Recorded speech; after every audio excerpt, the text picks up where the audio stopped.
couple of weeks ago, I had the pleasure of going for the third time to that art fair up on Skyline Drive, Kings Mountain Art Fair, under a canopy of trees. The setting itself was absolutely spectacular, but so were the individual displays. There was something unique to see in each and every booth. At one point, I found myself standing in front of the most unusual hand-carved marionette puppets, and I moved a little bit closer to see the details. They were slightly dark, a little strange and creepy, but so very compelling. The artist, who I think was trying to hide behind the counter, he was half hidden behind the display, not making eye contact. I called out to him. I said, "Are you the artist?" And he mumbled, yes, sheepishly. So I said to him, "This is amazing. I've never seen anything like this in my entire life. What I would give to be in your mind for just one day." To which he replied, rather startled and a bit dubious, "Really? I don't think you'd like it in here." I walked away looking at everything and everyone with a little more curiosity and awe than usual. Because everything that I had seen on display, everything I had seen, started out unseen. It started out hidden away in someone's imagination. Now that Sunday, I spoke here about actively looking at what might be hidden within this community, organizational aspects that may not be all that obvious to the casual observer. I also named my personal and professional vision as being driven by an awareness of our collective yearning to connect with mystery, to connect with the holy, which seems to always be hidden, just beyond, hidden among the obvious. That vision of mine was affirmed last week, both by the depth of conversations in the sharing circle, which we held in the back lounge, as well as by the exchange on the internal Yahoo group later that week, which I know not all of you are on.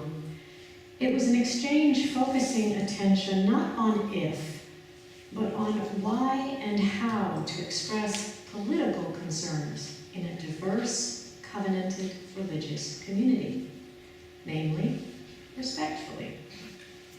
It affirmed for me what we all seem to yearn for, as well as what we struggle with. So as I thought about that, and about the commitment that we share here to create and sustain a safe space for precisely those kinds of explorations and experiences, I realized two things. First, that safety in this context right here implies neither a mandate for silence nor a guarantee of comfort. It does not mean that we are going to withhold our thoughts and tiptoe around one another or around issues of moral concern. What it does mean is that we are all held accountable to making this a space in which our interactions will have the best chance of being healing, of being inspiring and empowering to the largest number of people. And that won't always be comfortable. Second, in this as in all areas, I realized that no generalizations can really be made. No assumptions can be made about what motivates or hinders or challenges any one individual.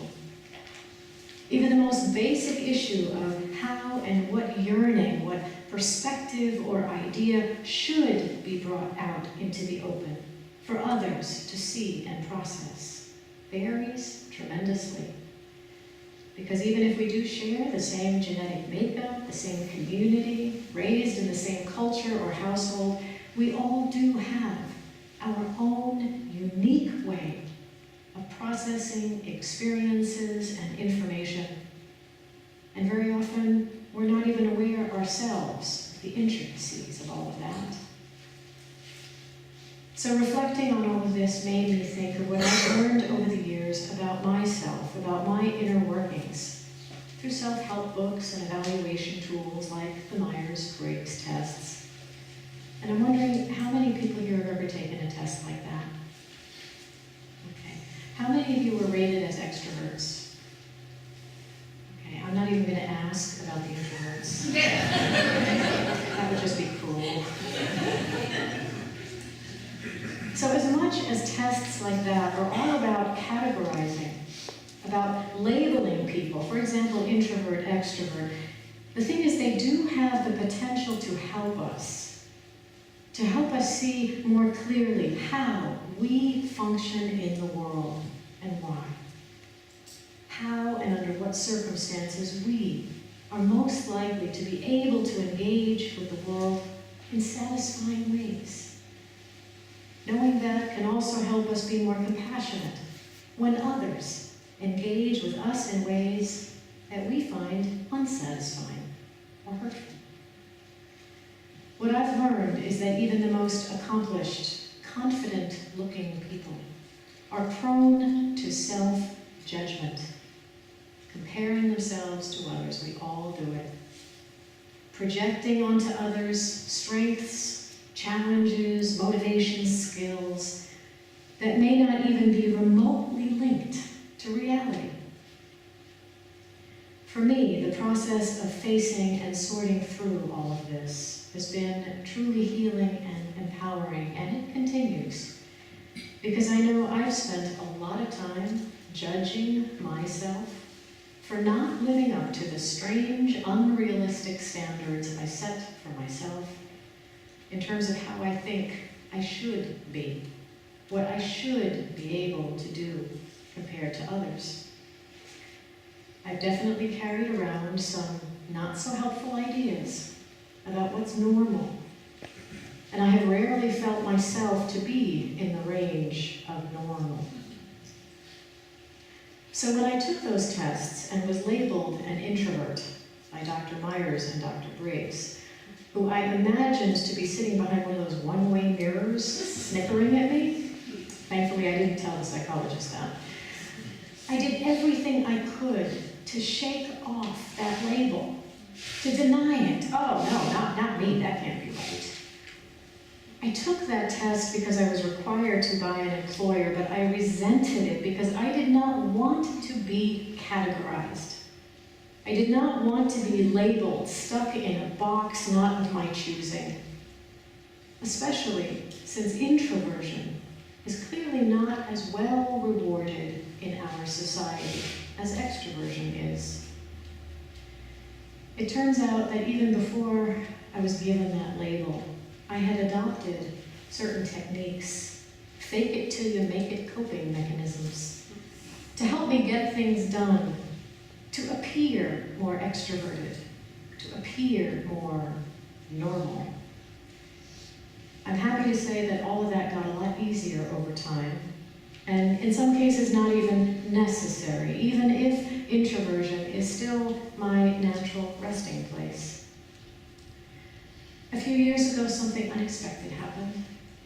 New books were being published. New books were demarginalizing all sorts of categories of being, destigmatizing them. And introversion among them became a really hot topic within a very short period of time. TED Talks were circulated on social media, unpacking that label, normalizing the experience of introversion, of what turns out to be 1/3 to 1/2 of the population. This week there was an unofficial poll on the UU Ministers' Facebook page, a poll of Myers-Briggs scores among the ministers. So 143 ministers responded to that, and the breakdown is 74 to 58. 74 introvert, 58 extrovert. So a little bit more on the introvert side. The first slide that I came across revealed something so true about the people in my life that I had to start taking this label of introversion, my cats and dogs, and that stack of books in my living room and dining room and bedroom and office much more seriously. Another slide made sense of the fact that while I love being among people, I really enjoy being social. Let's see that second one. Like Candace, I also really need time apart in order to bring my best to those encounters, in order to feel the most balanced and joyful. The third slide I came across is one of those that made me cry, because I hadn't realized how much guilt and shame I had been carrying around. Let's see that one. Because of how much I live in my imagination, in my own mind, how much I go here, and how much easier one-on-one conversations are for me. And for so often fantasizing about spending deep time, not on a desert island, but in a cabin at Walden Pond, all on the road. What I learned from all of this is that there are perks to being an introvert. It's not all bad, actually. And it was such a relief, so empowering to have others finally champion something about myself that had always made me feel less than. Finally, there were stirrings of public and secular recognition of what my Unitarian and especially Universalist religious values had lifted up all along, which is that we all bring to this shared existence something important. Now, it had been easy enough for me to say that about other people, but boy, was it hard to apply that to myself. We all bring something necessary, some important perk. No matter where we are on this or any other spectrum, we balance each other out. It takes all kinds. And I think we sorely need to hear that.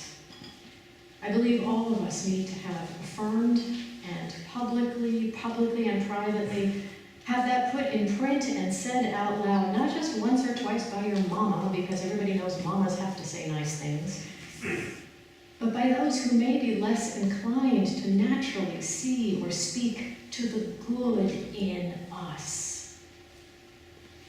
No matter why we may feel a certain part of us is unacceptable, no matter what it is about us that is or feels marginalizing or has some stigma attached to it, whether that's a Myers-Briggs score, our skin color, or political affiliation, we all need to hear that we are worthy, just as we are.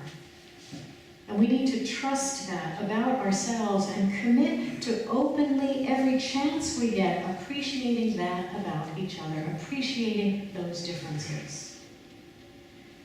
So what I've mentioned today is just one set of labels, one set of categories used by professionals to elucidate who we are, what our experience, what our gifts or challenges might truly be.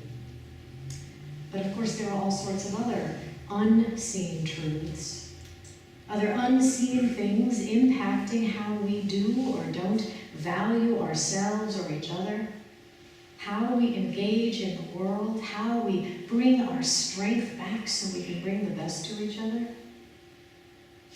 There are so many unseen physical and emotional traumas, secret hopes, secret ambitions, even in this room.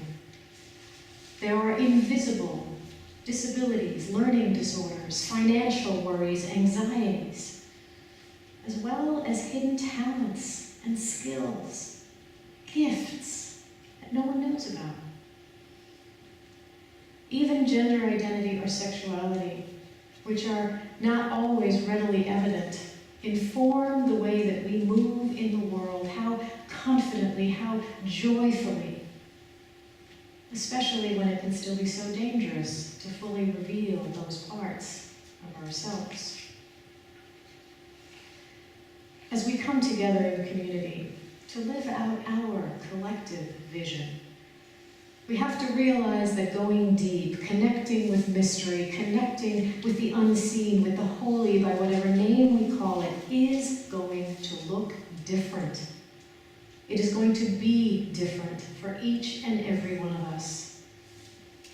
Some of us can best find the holy through contemplative prayer, through rituals of purification and healing, through alone time, through sharing of joys and sorrows, through creative practices, conversations structured in intimate settings like the sharing circles, or more casual ones like the social hour. Some of us feel it through music, others through silence. And of course there is silence in music, so music gives you the best of both worlds. Some find it through volunteerism, through time with children or out in nature. Some connect with the holy through social justice, through political activism, or small random acts of kindness, or not so random acts of kindness. Within a certain set of parameters, these days, a growing number of people are finding the holy, are connecting with the unseen, the mysterious, are connecting with redemption and salvation and inspiration through social media. My focus is to draw attention to the presence of the holy everywhere. And that requires, as I see it, first and foremost, consciousness, a willingness to seek it and to see it, to recognize what and where it is. It requires a willingness to treat everyone and every place and every relationship, whether challenging or comforting, every moment with reverence and with gratitude and with trust that the holy is there, that the holy is here. Even if it can't always be seen or perceived right off the bat. And even when it presents itself in a way that feels foreign, that feels different somehow from what we might expect or prefer to see. Trust is central. And that's been something that's been pretty hard for me, staying open, staying curious and trusting. And I know I'm not alone in that. That saying, don't judge a book by its cover. Does anybody know where that comes from? I didn't either. I Googled it, and the first thing that came up was a 2007 episode of Desperate Housewives. A little further down the feed, I saw that it actually goes back much further than that, about 150 years. And the thing is, it still rings true. Don't judge a book by its cover, because, I mean, look at this. Look at this. It's just a plain old ordinary book. You can't tell from the outside what's on it. There's nothing written on the binding. But it could be. It could be a Bible. It could be a Quran. It could be a book of poetry. It could be a size 3 Helvetica font set of encyclopedia for those who live in tiny houses. It could be a pocket-sized Constitution of the United States.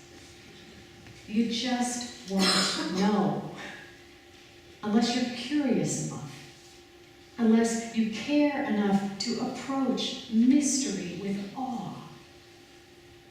You won't know unless you take the time to find out.